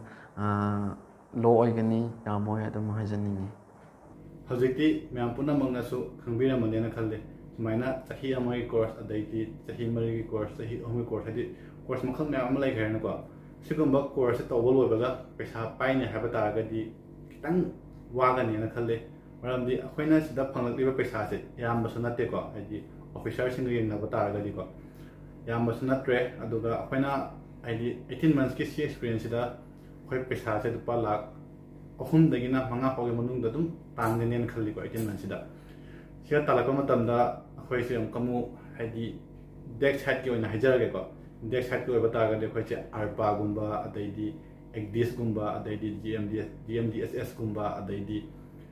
कनोगी 4 months की फाउंडेशन कोर्स अमा इंडियादा ओइबा तारगा तौ मथौ तारानी अदुगा मपालमदा प्रमोशन एग्जाम थागे हाइबा तारगदि अमु तोंगांख्रेको सुपाइना तौ मतमदा पैसा से दुम लाख अनि अहुम अदै लैबगी चाबगी कोर्स फी अदैदि सुमाइना पैसा म्यामना चंगेबको अदुना हाइदि लाइक करिगुंबा अदुमना चंगलपा तारगदि हाइदि पैसादो मिसयूज तौबिगनुबा हाइदि सिगी पैसासिना फजना चेक्सिन थंजरगा ऑफिसर ओइबगी मतमदा सिननमा थमनिंगेबको अदुगा सिगी लाइन सिदा हाइ चंगलपगा पैसा तांगने हाबदोदि खनबिरनो कैरियर से मी खरा मनदी सेकंड मेट पास ओरबा मतुंगदा हौवेना हाइ अदो आइगी ओनदी सेकंड मेट से थादोबा मतुंगदा को चीफ ऑफिसर से मपना थादोपिरबा सेकंड मेट से थाबा लोरगा 12 months गुंबा सी एक्सपीरियंस लेबा तारगदि सी मेट अमु थाबा जारनी अदो सी मेट की एग्जाम से पास ओइरे हाइना चीफ मेट कागनी हाइबदि लेतेबा मीदी कैप्टन की लाइसेंस फंगाफो सेकंड ऑफिसर होना थबक तौबसो अदुम यावरिबनि मरमदि कंपनी दा कनो लेतबा हाइतारे वैकेंसी लेतबा अदुगा तोप कंपनी दो चलुरगा नाम कमु सैलरी दो अमु यरक्तबा आइगद्रा दुम कंपनी ट्राई तौनदबा तुमाना दुम लेयेबको अदुगा ममांगदा आइना ब्लॉग दा 12 लाख सैलरी यौरे हाइबा तमदा मीना अंगोंदा आइति लाले खोले तुमाना यौदे खोतेना दुम हाइबसु दुम ले अदो होय मोइना हाइदुसु चुम्मे मरमदि सुमाइना मैम यामबसिदी एक्सपीरियंस फजना लेरबा मतुंगदा सुमाइना लाकनिको सदै अमु हेलकबसु जाय अमुक अमु आई मथु थसनदबदि नते हेलकबसु जाय अदो दुम लाइक एक्सपीरियंस ब्लॉग अतैदसु क्लेरिफाई तौजखरबनिको आइदि सुमाइना अनौबा हाइगद्रा फ्रेशर सिंगदि तुलब से खर लिए एक्सपीरियंस पु लेरबा अदैदि लाइक थबक तो मतिक चाना फजना मीना सखंबा ओमा ओइबा तारगदि कैरियर यामना फगनी अदुना होनाबा लेपिगनु हौजिक 12 थारिबा अदगा थारतोइबा मयामसिको अदो अरोइबा ओइना आइना ब्रदरगी मखमदा हंजनिंगबदिको मर्चेंट नेवीगी मतांगदा वहाई खरा खतंग मयामगी मखमदा थंबिरमु हाइदुना ब्रदरगी मखमदा हाइजरी करम मीना असी मर्चेंट नेवी लाइन सिदा चंगजगे हाइबा तारदि चंगदबा मीगी वखलदा आइना पॉइंट खितंग हाइजगे फर्स्ट नंगी बिहेवियर नंगी बिहेवियर से फजना लेगदबा आइदि नंगी काय हाइसरा नंगी पर्सनालिटी नंगी एटीट्यूड गुंबा असिगुंबा से याम फागदबा अदा नंग अखांकन बता लेबा ताय पेशेंस गुंबा लेबा ताबने हाइबदि होरेन नंगोंदा ओजाना हाइदि कैप्टन सिंगना अदुगा इंस्ट्रक्टर सिंगना नंगोंदा nganglakpa matam sida ꯅꯪꯅ ꯑꯗꯨꯝ ꯑꯈꯥꯡ ꯀꯟꯕ ꯑꯗꯨꯒ ꯕꯤꯍꯦꯕꯤꯌꯔꯁ ꯌꯥꯝ ꯐꯒꯗꯧꯕ ꯅꯪꯅ ꯊꯕꯛ ꯃꯇꯝꯁꯤꯗ ꯅꯪꯅ ꯕꯤꯍꯦꯕꯤꯌꯔꯁ ꯌꯥꯝ ꯐꯕ ꯑꯗꯨ ꯑꯣꯏꯔꯗꯤ ꯆꯤꯐ ꯑꯣꯐꯤꯁꯔꯁ ꯅꯠꯇ꯭ꯔꯒ ꯀꯦꯞꯇꯦꯟꯅ ꯍꯣꯔꯦꯟ ꯅꯪꯉꯣꯟꯗ ꯑꯗꯨꯝ ꯀꯝꯄ꯭ꯂꯤꯃꯦꯟꯗ ꯌꯥꯝ ꯐꯖꯅ ꯕꯨꯛꯂꯦꯠꯇ ꯑꯗꯨꯝ ꯏꯕ ꯃꯇꯝꯁꯤꯗ ꯅꯪꯉꯣꯟꯗ ꯑꯗꯨꯝ ꯍꯣꯔꯦꯟ ꯄ꯭ꯔꯣꯃꯣꯁꯟꯁꯨ ꯌꯥꯝ ꯅꯨꯡꯉꯥꯏꯅ ꯅꯪ ꯑꯗꯨꯝ ꯁꯦꯀꯦꯟ ꯑꯣꯐꯤꯁꯔꯁꯀꯨꯝꯕ ꯊꯥꯔꯠ ꯑꯣꯐꯤꯁꯔꯗ ꯁꯦꯀꯦꯟ ꯑꯣꯐꯤꯁꯔ ꯀꯥꯕ ꯃꯇꯝꯗ ꯌꯥꯝ ꯅꯨꯡꯉꯥꯏꯒꯅꯤ ꯍꯥꯏꯅ ꯍꯥꯏꯖꯅꯤꯡꯉꯦ ꯑꯗꯨꯒ ꯅꯪꯒꯤ ꯑꯅꯤꯁꯨꯕꯗ ꯍꯦꯜꯊ ꯑꯦꯟ ꯐꯤꯠꯅꯦꯁꯁꯦ ꯗꯔꯀꯥꯔ ꯌꯥꯝ ꯇꯥꯕ ꯅꯪꯒꯤ ꯍꯛꯆꯥꯡꯗ ꯍꯧꯖꯤꯛ ꯌꯥꯝ ꯍꯦꯜꯊꯁꯦ ꯗꯔꯀꯥꯔ ꯃꯔꯨ ꯌꯥꯝ ꯑꯣꯏꯌꯦꯕ ꯍꯥꯏꯕꯗꯤ ꯊꯥ 6-7ꯁꯦ ꯏꯁꯤꯡ ꯃꯅꯨꯡꯗ ꯂꯩꯒꯗꯕꯅꯤ ꯍꯥꯏꯕꯗꯤ ꯖꯍꯥꯖ ꯑꯗꯨꯝ ꯇ꯭ꯔꯦꯚꯦꯜꯁ ꯇꯧꯔꯒ ꯑꯗꯨꯝ ꯃꯔꯆꯦꯟ ꯇꯧꯔꯒ ꯆꯠꯀꯗꯧꯕꯅꯤꯅ ꯑꯩꯈꯣꯏꯒꯤ ꯕꯣꯗꯤꯁꯦ ꯑꯗꯨꯝ ꯐꯤꯠ ꯑꯣꯏꯒꯗꯧꯕ ꯑꯗꯨꯒꯤ ꯌꯥꯔꯤꯕ ꯃꯈꯩꯗꯤ ꯑꯗꯨꯝ ꯕꯣꯗꯤꯁꯦ ꯐꯤꯠ ꯑꯣꯏꯅꯕꯁꯨ ꯇꯧꯕꯤꯌꯣ ꯆꯪꯒꯦ ꯍꯥꯏꯕ ꯃꯤꯁꯤꯡꯗꯣ ꯑꯗꯨꯒꯤ ꯃꯊꯪꯗ ꯔꯦꯁꯄꯣꯟꯁꯤꯕꯤꯂꯤꯇꯤ ꯅꯪꯒꯤ ꯔꯦꯁꯄꯣꯟꯁꯤꯕꯤꯂꯤꯇꯤꯁꯦ ꯑꯃꯨꯛ ꯌꯥꯝ ꯆꯥꯎꯋꯦ ꯍꯥꯏꯕꯗꯤ ꯍꯣꯔꯦꯟ ꯁꯤꯞ ꯑꯃꯗ ꯃꯤꯁꯤ ꯌꯥꯝ ꯂꯩꯕꯅꯤ ꯑꯗꯨꯒ ꯁꯤꯞꯁꯤꯗ ꯀꯥꯔꯒꯣ ꯍꯣꯜꯒꯨꯝꯕꯁꯦ ꯑꯗꯨꯝ ꯌꯥꯝ ꯄꯣꯏꯖꯅꯁ ꯒꯦꯁꯀꯨꯝꯕꯁꯨ ꯌꯥꯝ ꯂꯩꯌꯦ ꯈꯤꯇꯪ ꯁꯣꯏꯕꯗ ꯑꯗꯨꯝ ꯕ꯭ꯂꯥꯁ ꯇꯧꯕꯒꯨꯝꯕ ꯑꯗꯨꯝ ꯄꯣꯛꯈꯥꯏꯕꯒꯨꯝꯕ ꯌꯥꯝ ꯇꯧꯕꯅꯤ ꯑꯗꯣ ꯑꯅꯝꯕ ꯍꯧꯖꯤꯛ LNGꯒꯨꯝꯕꯁꯦ ꯔꯦꯁꯄꯣꯟꯁꯤꯕꯤꯂꯤꯇꯤꯁꯦ ꯌꯥꯝ ꯆꯥꯎꯋꯦ ꯍꯦꯛ ꯁꯣꯏꯕꯗ ꯁꯤꯞꯇ ꯂꯩꯕ ꯃꯤꯁꯤꯡꯁꯨ ꯑꯗꯨم ꯁꯤꯒꯗꯧꯕ ꯆꯥꯟꯁꯁꯨ ꯌꯥꯝ ꯋꯥꯡꯅ ꯂꯩꯌꯦ ꯑꯗꯨꯒꯤ ꯔꯦꯁꯄꯣꯟꯁꯤꯕꯤꯂꯤꯇꯤ ꯍꯥꯏꯕꯁꯤꯗ ꯃꯊꯧ ꯌꯥꯝ ꯇꯥꯏ ꯁꯤꯒꯤ ꯂꯥꯏꯟꯁꯤꯗ ꯑꯗꯨꯒ ꯄꯦꯁꯦꯟ ꯂꯩꯕ ꯑꯃꯨꯛꯀ ꯍꯥꯏꯖꯒꯦ ꯍꯥꯏꯕꯗꯤ ꯅꯪꯒꯤ ꯁꯣꯁꯤꯌꯦꯜ ꯂꯥꯏꯐꯁꯦ ꯑꯗꯨꯝ ꯌꯥꯝ ꯅꯦꯒ꯭ꯂꯤꯖꯦꯟꯁ ꯇꯧꯔꯛꯀꯅꯤꯕ ꯍꯥꯏꯕꯗꯤ ꯅꯪꯅ ꯁꯤꯞꯇ ꯑꯗꯨꯝ ꯆꯠꯀꯗꯧꯕꯅꯤꯅ ꯅꯪꯅ ꯏꯟꯇꯔꯦꯛꯁꯟꯁ ꯂꯥꯏꯛ ꯅꯪꯒꯤ ꯃꯔꯨꯞꯀꯨꯝꯕ ꯅꯪꯒꯤ ꯐꯦꯃꯤꯂꯤꯗꯁꯨ ꯑꯗꯨꯝ ꯏꯟꯇꯔꯦꯛꯁꯟ ꯇꯧꯕ ꯐꯪꯉꯔꯣꯏ ꯑꯗꯒꯤ ꯅꯪ ꯁ꯭ꯇ꯭ꯔꯦꯁꯁꯨ ꯌꯥꯝ ꯂꯥꯛꯀꯅꯤ ꯑꯗꯨꯕꯨ ꯅꯪꯒꯤ ꯃꯥꯏꯟꯗꯨꯁꯨ ꯌꯥꯝ ꯁ꯭ꯇ꯭ꯔꯣꯡ ꯑꯣꯏꯒꯗꯧꯕ ꯅꯪꯒꯤ ꯃꯥꯏꯟꯗꯨ ꯁ꯭ꯇ꯭ꯔꯣꯡ ꯇꯧꯔꯒ ꯅꯪꯅ ꯁꯣꯜꯚ ꯅꯊꯟꯇ ꯇꯧꯕ ꯉꯝꯃꯗꯤ ꯑꯗꯨꯗꯤ ꯅꯪꯅ ꯑꯁꯤ ꯂꯥꯏꯟꯗꯁꯨ ꯑꯗꯨꯝ ꯆꯪꯕꯤꯕ ꯌꯥꯔꯅꯤ ꯑꯗꯨꯒ ꯐꯥꯔꯁ ꯑꯦꯟ ꯐꯣꯔꯃꯣꯁꯇꯤ ꯍꯦꯜꯊ ꯕꯤꯍꯦꯕꯤꯌꯔꯁ ꯑꯗꯨꯒ ꯔꯦꯁꯄꯣꯟꯁꯤꯕꯤꯂꯤꯇꯤ ꯑꯁꯤ ꯃꯊꯧ ꯇꯥꯏ ꯑꯁꯤ ꯂꯩꯇꯕ ꯀꯥꯡꯕꯨꯗꯤ ꯌꯥꯔꯤꯃꯈꯩꯗꯤ ꯑꯗꯨꯝ ꯍꯣꯠꯅꯕꯤꯌꯣ ꯂꯩꯅꯕ ꯑꯗꯨꯝ ꯑꯩꯒꯤ ꯃꯣꯠꯇ ꯑꯗꯨꯝ ꯊꯝꯖꯅꯤꯡꯉꯤ ꯍꯣꯏ ꯑꯗꯣꯝꯅ ꯍꯥꯏꯕꯤꯔꯤꯕ ꯋꯥꯍꯩꯁꯤꯡꯗꯣ ꯄꯣꯏꯟ ꯃꯆꯥ ꯑꯃ ꯐꯥꯎꯕ ꯀꯛꯅꯤꯡꯉꯥꯏ ꯌꯥꯎꯗꯅ ꯌꯥꯝꯅ ꯆꯨꯝꯕ ꯋꯥꯐꯝ ꯉꯥꯛꯇꯅꯤ ꯑꯗꯨꯒ ꯑꯗꯣꯝꯒꯤ ꯃꯃꯜ ꯌꯥꯝꯂꯕ ꯋꯥꯍꯩ ꯑꯃꯗꯤ ꯃꯃꯜ ꯌꯥꯝꯂꯕ ꯃꯇꯝꯁꯤꯡ ꯑꯁꯦ ꯀꯥꯏꯊꯣꯛꯄꯤꯔꯒ ꯑꯩꯉꯣꯟꯗ ꯑꯁꯤꯒꯨꯝꯕꯒꯤ ꯃꯇꯝ ꯑꯃ ꯄꯤꯕꯤꯕꯒꯤꯗꯃꯛꯇ ꯑꯗꯣꯝꯕꯨ ꯍꯥꯏꯅꯤꯡꯉꯥꯏ ꯂꯩꯇꯅ ꯊꯥꯒꯠꯄ ꯐꯣꯡꯗꯣꯛꯆꯔꯤ ꯑꯗꯨꯒ ꯕ꯭ꯂꯣꯒ ꯑꯁꯤꯕꯨ ꯅꯨꯡꯁꯤꯕꯤꯗꯨꯅ ꯌꯦꯡꯕꯤꯔꯤꯕ ꯑꯗꯨꯒ ꯑꯩꯕꯨ ꯍꯧꯔꯛꯄꯗꯒꯤꯅ ꯉꯁꯤ ꯐꯥꯎꯕ ꯁꯄꯣꯔꯠ ꯇꯧꯔꯒ ꯂꯥꯛꯄꯤꯔꯤꯕ ꯃꯤꯑꯣꯏꯁꯤꯡ ꯑꯃꯗꯤ ꯑꯩꯕꯨ ꯅꯨꯡꯁꯤꯕꯤꯗ꯭ꯔꯕꯁꯨ ꯂꯥꯏꯛ ꯕ꯭ꯔꯗꯔ ꯀꯩꯃꯥꯂꯪ ꯀꯥꯃꯩꯒꯤꯗꯃꯛꯇ ꯀꯣꯃꯦꯟꯇ माबू विश तौबियो है थैंक यू हाइगेरा अदोम हाइनिंग वही खरा खतंग कमेंट इबीरमो अदो मैम हजी कंक्लूजन हाइगद्रा टिप्स हाइगद्रा वही खरा खतंग मैम मफम हाइजगे असिगे वही याम ताबियुको अना हजी हाइजरीब मैम से लाइक अगी वीडियो सिदी यूट्यूब ना लेरिबा मखै अदुम लेहौरने खल्ले अगी वखलददी अदो करिगुम्बा अदोमना अगी वीडियो से चही 5-10 होगे मतुंग येंगप तारगदीको अना हाइबा वहीसिंगसे अमुक लौबीरुरनोबा मरमदी कॉलेज ममांगदा कॉलेज फबा मैम अमा लेरमे कॉलेज फबा मैम अमा लेरमददी कॉलेज फलक्तबसु दुम यावरिबा सुमाइना अना हाइबा कॉलेज से फरकनी फरमोय हाइबददी आइदी इसोरमकि नत्रबनिना असिगुमसे अनादि हाइबा ngamjadrebako चही 2022 हाइसिने असिगी मनुंगदे दुम फगनी हाना खले अदुगा हजिक कॉलेज मैम अमा गवर्नमेंट ना हाइदी सी फेयर मैम से सममदगी लोइना कक्थरबनेबा हजिकती डिप्लोमा इन एथिकल साइंस से चही कनोगी ओइदनको अमगी ओइदनको ममांगदा डिप्लोमा इन एथिकल साइंस कौरमदे अतोपा ममिंग अमा कौरमबनेबको सि कौरमबसे मोइगिदि था 4गुंबा था 3गुंबा कोर्स तौरगा जर ऑफिसर काबदो अदु ओइरमे अदो हजिकि मतमददि प्रमोशन काबसे खितंगदि वागनिको खितंगदि वागनि अदो होनाबदि खरादि कंबा तारेको अदुगा मतुंगा तंगबा तारगदि हाइदि कोर्स से हजिक डिप्लोमा इन एथिकल साइंस गुंबा GP rating science GP rating गुंबगी कनो कोर्स से को लथोक लक्पसु जाय हाइदि स्माना लथोलपगी रिमर अदुम लैयेबको से नोटिस थोक्ट्री को मैम हाइदि रिमर लैबदु अदुम म्याम द वार्निंग ओइना अदुम हाइजबनि अदो सिगुमदु तंग येंबिरो अदुगा मतुंग तारकवा चंगकपा तारगदि नत्र तंग रिसर्च तौबिरोबा आइदा हाबा तंग थाजबिगनो आइना हंजन हाइजरी जेको आइदा म्याम द अफबा लमिदा चदानिंग बैनेबको आइदि अखोइना सोइखिबा म्यामदो अखोइना खंगाबनिना अइंगोंददि तापिनबा मिदो लेरक्ते अदुगा अइना हंगकपा मतमदा फजना रेस्पॉन्स तौबिरक्तबा अदैदि अदुम आइसु ꯃꯅꯤꯄꯨꯔꯒꯤ ꯀꯩꯅꯣꯗ ꯍꯥꯏꯒꯗ꯭ꯔꯥ ꯊꯕꯛ ꯇꯧꯕꯁꯤꯡꯗ ꯑꯗꯨꯝ ꯊꯤꯔꯛꯑꯦ ꯑꯗꯣ ꯃꯣꯏꯗ ꯍꯪꯉꯛꯄ ꯃꯇꯝꯗ ꯀꯩꯁꯨ ꯀꯥꯏꯗꯦ ꯑꯗꯨꯃꯥꯏꯅ ꯍꯥꯏꯔꯛꯄ ꯑꯗꯩꯗꯤ DGA ꯇꯧꯕ ꯇꯥꯔꯒꯗꯤ ꯑꯗꯨꯝ ꯇꯝꯃꯨ ꯀꯩꯁꯨ ꯀꯥꯏꯗꯦꯅ ꯍꯥꯏꯔꯛꯄ ꯐꯖꯅ ꯒꯥꯏꯗ ꯇꯧꯕꯤꯔꯛꯇꯕꯗꯣ ꯑꯗꯨꯃꯥꯏꯅ ꯇꯧꯕꯗꯣ ꯑꯩꯒꯤ ꯑꯣꯏꯅꯗꯤ ꯑꯩꯅ ꯃꯈꯥ ꯇꯥꯔꯛꯄꯁꯤꯡꯗꯤ ꯁꯣꯏꯗꯅꯕ ꯐꯖꯅ ꯇꯧꯍꯟꯒꯦꯅ ꯈꯜꯂꯤ ꯃꯔꯝ ꯑꯗꯨꯅ ꯌꯥꯔꯒꯗꯤ ꯑꯩꯅ ꯍꯥꯏꯕꯁꯤꯗꯁꯨ ꯅꯠꯇꯅ ꯈꯔ ꯀꯨꯞꯅ ꯊꯤꯕꯤꯌꯣ ꯑꯗꯨꯒ ꯈ꯭ꯋꯥꯏꯗꯒꯤ ꯃꯔꯨꯑꯣꯏꯕꯗ ꯑꯩꯅ ꯍꯥꯏꯒꯗꯕꯗꯤ ꯑꯦꯖꯦꯟꯗ ꯄꯥꯎ ꯐꯥꯎꯕꯤꯒꯅꯨ ꯗꯥꯏꯔꯦꯛꯂꯤ ꯀꯣꯂꯦꯖꯀꯤ ꯋꯦꯕꯁꯥꯏꯠꯇ ꯆꯪꯕꯤꯔꯒ ꯗꯥꯏꯔꯦꯛꯂꯤ ꯑꯦꯄ꯭ꯂꯥꯏ ꯇꯧ ꯑꯗꯨꯒ ꯀꯔꯤꯒꯨꯝꯕ ꯑꯗꯣꯝꯅ ꯃꯣꯏꯅ ꯐꯤꯁꯀꯨꯝꯕ ꯄꯤꯕ ꯃꯇꯝꯗꯀꯣ ꯑꯦꯛꯁꯇ꯭ꯔꯥ ꯐꯤꯁꯇꯣ ꯄꯤꯔꯨꯅꯨꯕ ꯄꯩꯁꯥꯗꯣ ꯍꯥꯞꯄ ꯇꯥꯔꯒꯁꯨ 1,000 ꯈꯪꯗꯦ 2 ꯈꯪꯗꯦ 3 ꯈꯪꯗꯦ ꯃꯣꯏꯒꯤ ꯀꯣꯂꯦꯖ ꯕꯨꯀꯤꯡ ꯇꯧꯅꯕ ꯄꯩꯁꯥꯗꯣ ꯈꯪꯕ꯭ꯔꯥ ꯃꯣꯏꯒꯤ ꯀꯣꯂꯦꯖꯀꯤ ꯋꯦꯕꯁꯥꯏꯠ ꯍꯥꯏꯒꯗ꯭ꯔꯥ ꯃꯣꯏ ꯀꯣꯂꯦꯖꯇꯨꯒꯤ ꯕꯦꯡ ꯑꯦꯀꯥꯎꯟ ꯂꯩꯒꯅꯦꯕ ꯍꯥꯏꯗꯤ ꯑꯦꯡꯒ꯭ꯂꯣ ꯋꯦꯁꯇꯔꯟ ꯑꯣꯏꯕ ꯇꯥꯔꯒꯗꯤ ꯑꯦꯡꯒ꯭ꯂꯣ ꯋꯦꯁꯇꯔꯟꯒꯤ ꯃꯤꯡꯗ ꯕꯦꯡ ꯑꯦꯀꯥꯎꯟ ꯂꯩꯒꯅꯦꯕ ꯑꯗꯣ ꯃꯣꯏꯒꯤ ꯋꯦꯕꯁꯥꯏꯠꯇ ꯊꯣꯛꯄꯗꯨꯒ ꯑꯣꯏꯅ ꯑꯗꯨꯝ ꯄꯤꯕꯤꯌꯣꯕ ꯑꯗꯨꯃꯥꯏꯅ ꯃꯤꯉꯣꯟꯗ ꯍꯥꯏꯕꯤꯒꯅꯨ ꯑꯗꯣ ꯑꯦꯖꯦꯟꯅ ꯑꯩ ꯄꯨꯁꯟꯕꯤꯒꯦ ꯑꯗꯨꯒꯨꯝꯕ ꯇꯧꯕꯤꯒꯦ ꯍꯥꯏꯕ ꯇꯥꯔꯒꯁꯨ ꯊꯥꯖꯕꯤꯒꯅꯨ ꯌꯥꯔꯒꯗꯤ खितंग वारसु वाना हाइदि वाबा तारगदि मही सोइदना चागनेबा अदुना वारसु वाना फजना इसाना ओइना होनाजरगा मिङोंदा डिपेंड तौदबिदा इसादा ओइना होनाजहनिङे अदुगा 26 जुन दगिदि फॉर्म फिल अप तौबा यारनि असि फॉर्म फिल अप तौबिरो फॉर्म फिल अप तौबिरगा यारगदि कॉलेज अमा खतना तना कॉलेज मरी मंगा दा बुकिंग तौहलो बुकिंग तौसनबिरोबा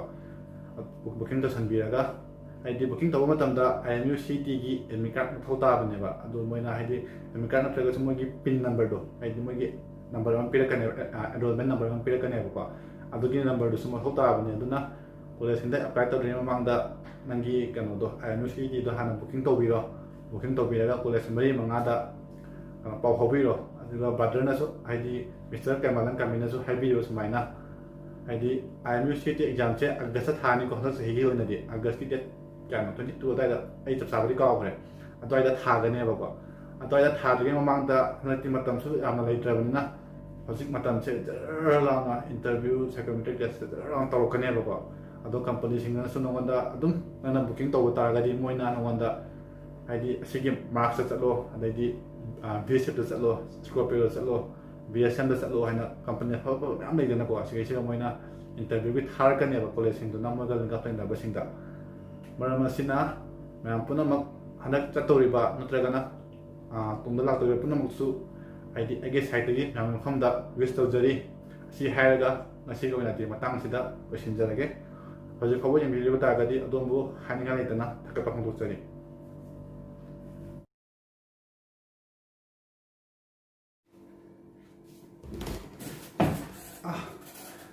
मैम कनोमतगा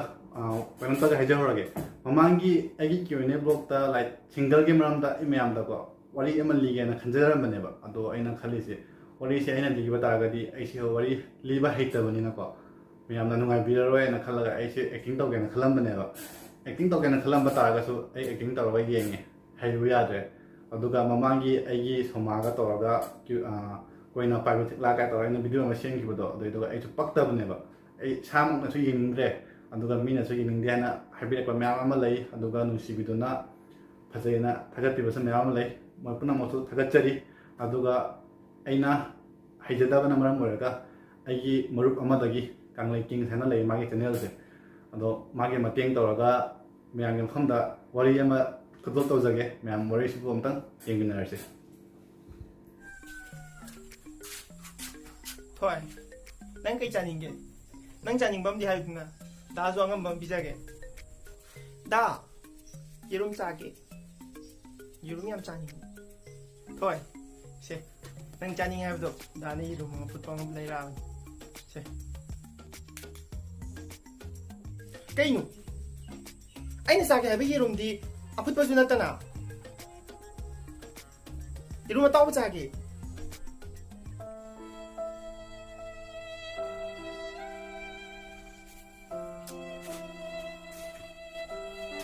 थोय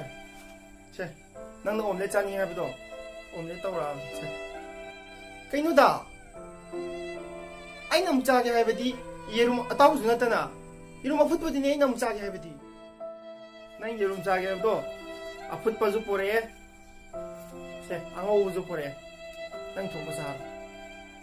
हाइमा कइनु दा ꯐꯨꯠꯀꯗꯕ ꯌꯦꯔꯨꯝꯗꯨꯅ ꯇꯥꯎꯔꯦ ꯇꯥꯎꯒꯗꯕ ꯌꯦꯔꯨꯝꯗꯨꯅ ꯐꯨꯠꯂꯦ ꯀꯔꯤꯅꯣ ꯀꯃꯥꯏ ꯆꯥꯗꯣꯏꯅꯣꯗꯣ 시주 짜닝드레 아풋바 시주 짜닝드레 짜오 또 암다 짜오 암다 짜오 놓고 짜고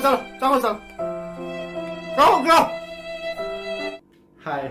mayam wari se nungai bibra. Sigi wari se egi wari budi natte ba ko. Mina ngon da libira ki bane. Aina yamna pamjuru ba oibodo aduna ai sem gana khanja ki bane ba ko.